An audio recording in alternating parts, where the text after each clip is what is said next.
Hello, everybody, and good morning. My name is Ben Roesemann, Senior ISV Partner Manager here at Vonage. I have a very exciting webinar for you all today, so I am excited for everybody to be joining us. And we also have a very exciting topic today. Today, we're going to talk about something that is critical to every business out there, especially in the healthcare space, and that is the customer experience. As we all know, the customer experience is becoming more and more essential and more important, no matter the industry out there, especially when it comes to healthcare. So today, we're going to take some time with our special guests to understand really the patient experience. What can we do to drive better patient experiences? And reality is help improve this care model. So with that today, I have a fantastic group of panelists. We have Nayan Patel, healthcare and IT specialist and advisor. We have the talented Nick Kagal, who is the Vice President of Business Development over at SpinSci Technologies.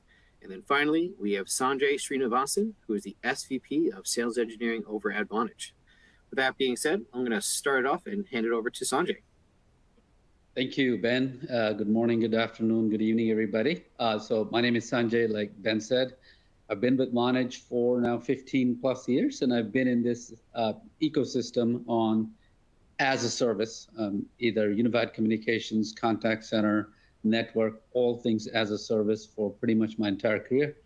I'm in the Phoenix area. I'm glad to be in this call and being able to share how to improve patient experiences. And it always starts with understanding where the issues are. And this is not rocket science. The best way to do that is, of course, your own intuition, your own experiences, but asking the end customers at large. To that end, Vonage has been doing this report called the Global Customer Engagement Report for for 11 years. And the voice of the end customer is the best litmus test or measure of where the systems and services as a whole are doing well, but where the gaps are. And surveys don't mean much if they're not at scale and have to be of some size to be, statistically viable. So this is a fairly comprehensive survey and covers a fairly broad count of consumers, 5,000 or so consumers, and it's global. So often surveys can be misleading if they're not covering geographically a mass representation of the actual end customer base. So in this case, that can be safely said to be a yes. And the theme around for the survey is all about customer experience, right? And many things make up customer experience, but how we as consumers want to interact with whomever our service provider is, especially in the healthcare, or as a patient, if I'm talking to my doctor or my nurse or my medical supplier, et cetera, channels of communication matter, and channels have changed over time. Pretty much most of us used to interact using phone calls, but today messaging, either SMS, social media, all of that make up those channels. And so the term omni-channel, multi-channel have been used interchangeably, but increasingly omni-channel is what is sticking. And the reason why we went from multi to omni is more about just the mechanics of how I make the call or how I message. Omni is how rich that experience is in terms of context of communications. If I start a communication with a phone call or a messaging or a chat bot, and then I move that interaction to a voice call, do I have to explain myself all over again? That has been the single most detractor to good customer experience. And then finally, we can't think about making anything better without talking about AI. So we'll see some context around AI as well. And next slide. And the results of the survey can be both surprising and not surprising as you think about human nature. Probably the biggest experience or the result that we saw from the survey was customers and consumers are actually more likely to take action after a great experience than a bad one. And one can interpret that in a couple of ways. We think our interpretation around this, and hence this session, is that bad experiences are still there and are out there in scale. And as a result, consumers are simply not complaining enough anymore. They're sort of tired of it. And so they take the opportunity that when they do have a great customer experience, they want to talk about it, they share about it with their friends and family, and that's a good sign, meaning people, consumers, are looking for change. And I'm not going to go through each of the line items, you can read them for yourself, but the most striking are the tell friends and family, as all of us in this, as consumers, want to spread the love. And then they certainly are more loyal to you, your business, if you deliver the best customer experience to, or the best experience to them. The next slide.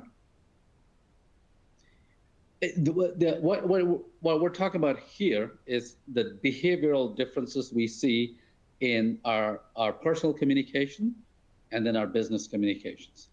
It has always been that technology and new advances in technology seem to get adopted in our personal lives before they come into our business life. And we see that here in omni-channel communications as well. A majority of consumers are very satisfied when they talk to their friends and family. 3 of 5 is a significant number. But when we come to business communications, not even half.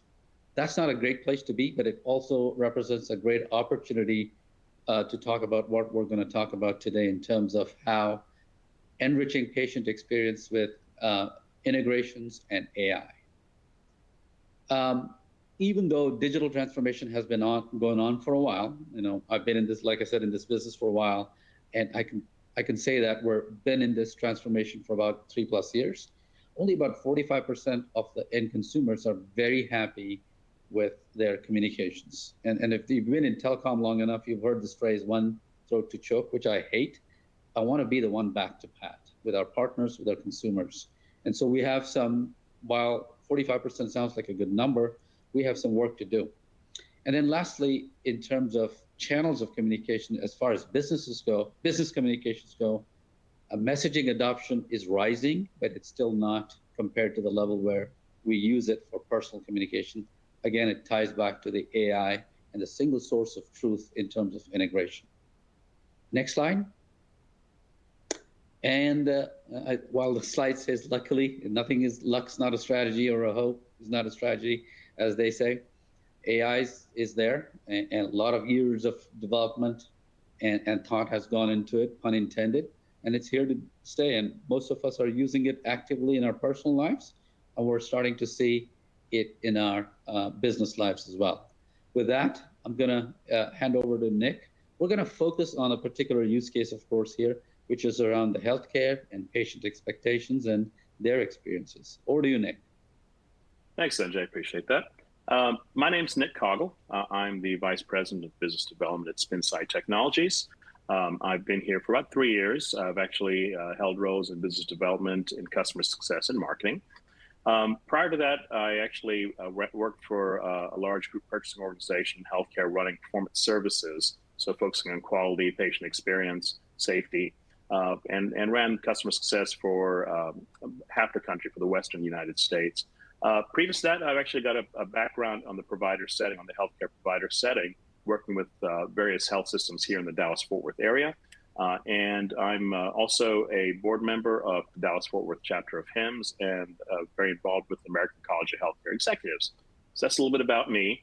I did want to talk a little bit about, setting the stage in terms of healthcare digitalization. I've got a few stats here that echo, what Sanjay had shown you in the previous report. If you look through here, I'm not going to go through all of them, but obviously patients, they're more likely to choose a provider now that offers some kind of digital communication platform. But I think the second, if you look at the top right box there, this is huge. Almost half of patients report that a bad digital experience would ruin their whole interaction with the healthcare provider. So this is right now providers are hemorrhaging cash due to no-shows and cancellations. And all these factors help drive patient engagement solutions. That's what SpinSci provides, the company I work for. And in addition to current communication channels, currently they're siloed. It's often hard for a patient to be triaged effectively and efficiently. And there's lags in integration and interoperability. And this can cause delays in scheduling, billing, and other vital functions, leading to a poor experience.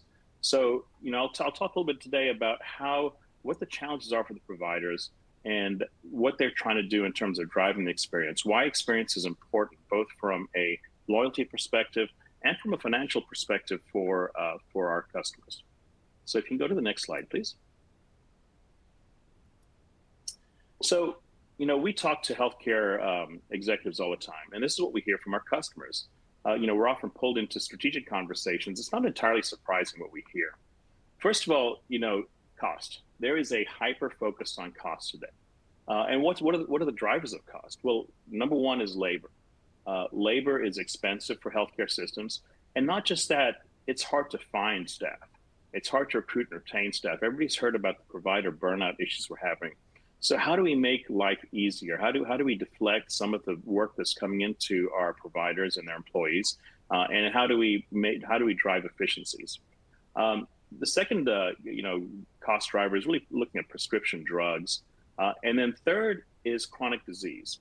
So when we talk about chronic disease, this leads us to discussing patient outcomes. How do we help drive patient compliance? How do we keep them participating in their care pathways?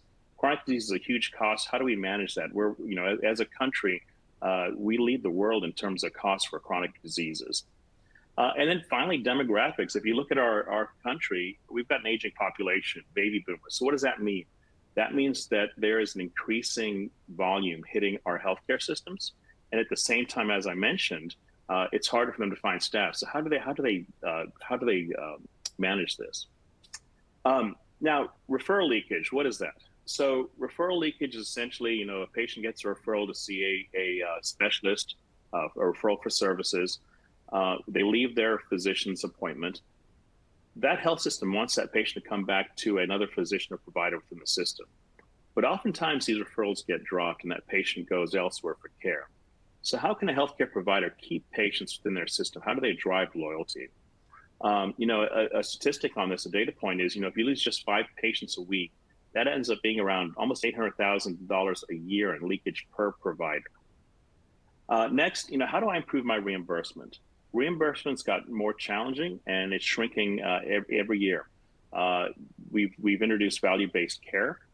And so now health systems are entering contracts where they're essentially accountable for the care that they provide. What does this mean? That means they're giving a patient population to cover, and they're provided reimbursement for that, an X number of dollars, and they have to use those dollars to provide care. They're capitated in a sense. So what is the answer to this? It's focusing on wellness. How do we keep our patients as healthy as possible? How do we keep them away from more expensive care? And then the other component to reimbursement is CMS, the Center for Medicare Services, has implemented value-based purchasing, the VBP program. And what this has done is actually factored in patient experience, which is monitored through what we call HCAP scores. Those are the patient surveys you might receive when you leave a hospital. Those numbers can actually impact the amount of reimbursement that a healthcare provider receives. It can increase or it can decrease that. So now there is actual dollars tied to that patient experience. How do I improve my outcomes? How do I improve my outcomes to my patient population? I touched on that earlier, but we want to make sure, when I talk to a healthcare executive, what they often tell me is they want to understand the intent of their patient population, and they want to do that, and they want to be able to influence behavior. And what I mean by this is they want to drive improved healthcare behaviors. How do they get patients to participate in their healthcare workflows? How do they improve medication compliance, making sure patients get the drugs that they need and take them in the right manner? How do they get patients to their appointments? How do they get them into the system quicker? How do they get them in for their scans, for their tests quicker? How do they fill care gaps? For example, how do we run outbound campaigns to patients, to diabetic patients, for example, to get their A1C testing?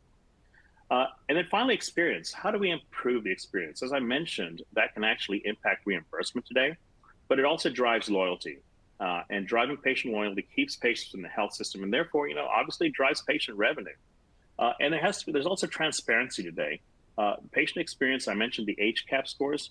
That's actually publicly reported data. There are report cards out there today that you can go online and find that will talk about the performance of your provider, of your health system, of your physician, and give star ratings. So that obviously has a PR component to it, and again, helps drive reimbursement. So if we can go to the next slide, I want to talk a little bit about how we actually drive the experience, what we want to do to improve the experience, the measures we can take. So can you flip to that next slide? I'm driving the experience. There. So what do we want to do? First of all, we want to improve access and convenience for both patients and providers. We want to provide a frictionless experience and allow patients to engage in their preferred communication channel.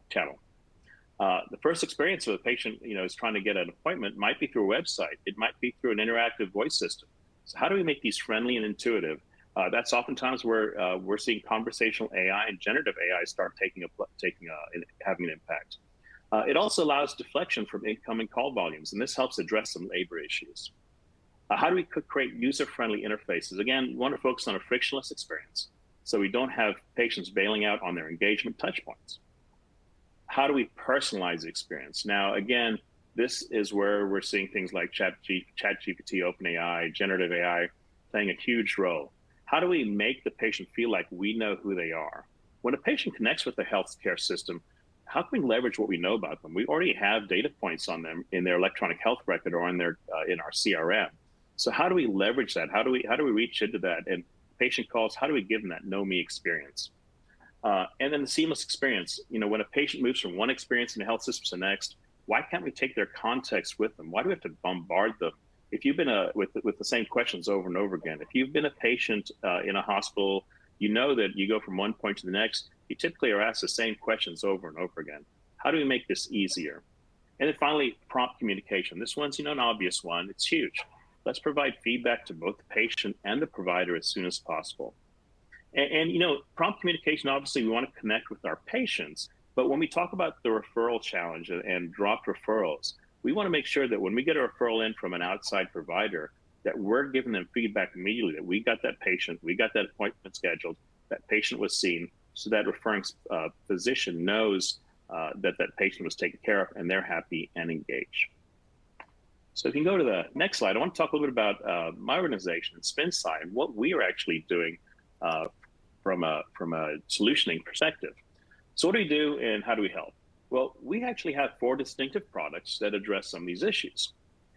First, on the top right, we have Patient Assist. So where does Patient Assist come into play? Well, Patient Assist connects contact centers with electronic health records. So imagine a patient calls into a health system. They're authenticated. What that means is we know I'm calling into Baylor Scott and White, one of my local health systems. They may ask me for my last 4 digits, my social, my birthday, just to make sure they know who I am. Once I'm authenticated, we are going to drive into the electronic health record and pull information about that patient to that agent's dashboard. So that agent, whether it's a scheduling agent trying to set an appointment, whether it's a triage nurse trying to deliver care, they immediately know what that patient, the details about the patient, demographics, medical history, medications, things like that. And so it provides that agent the tools they need and provides that patient with that know me experience. They feel comfortable. They feel like they know who they're talking to. Patient Engage is our self-service solution. It's an intelligent EHR-triggered self-service solution. It can also manage authenticated workflows. So this allows patients to schedule themselves through conversational AI-powered voice response systems or chatbots. So again, this allows you to have a patient call in through the phone, be able to not just confirm their appointment or cancel their appointment, but also reschedule that appointment. And this, healthcare systems, about half of the calls coming into call centers is often about appointment scheduling.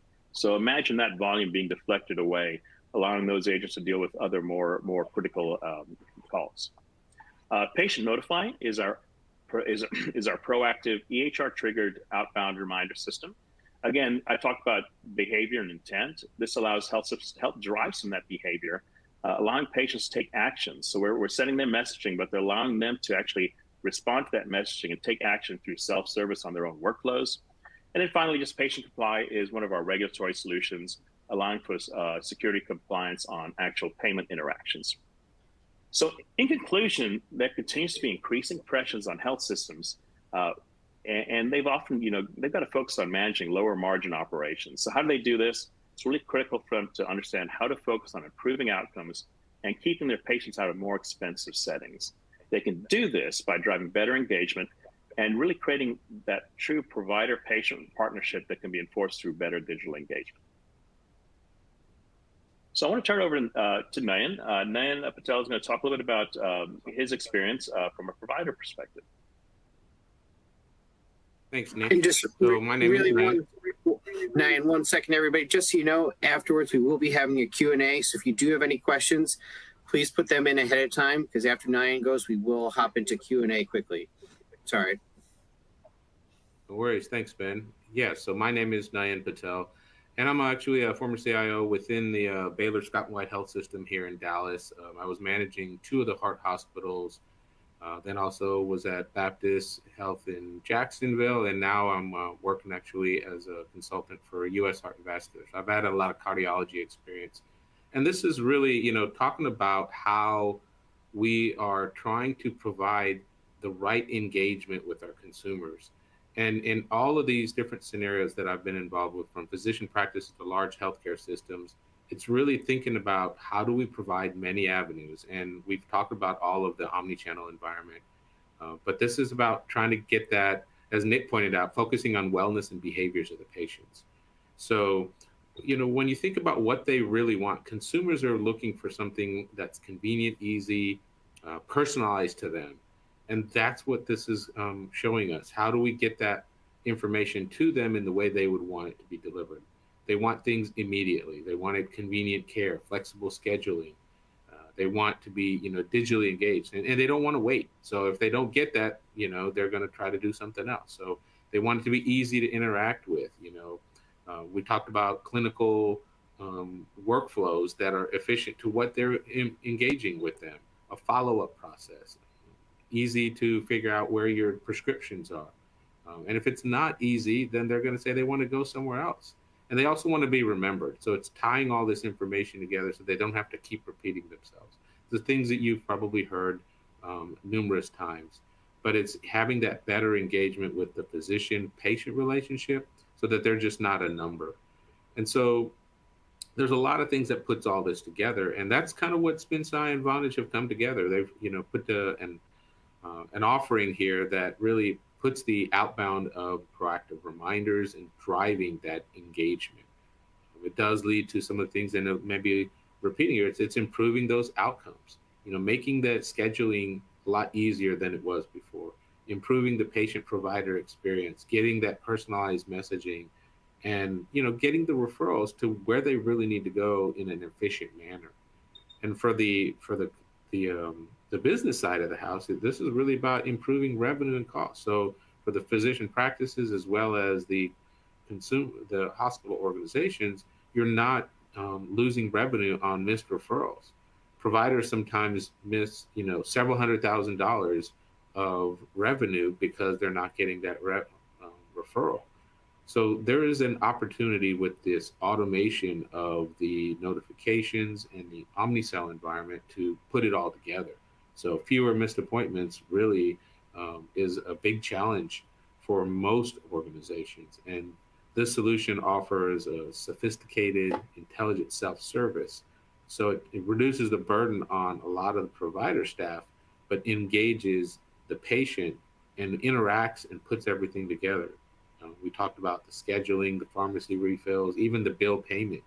So it's putting it all together in a workflow that is now going to be AI driven as well, to really get those outcomes that the organizations want as well as the consumers here.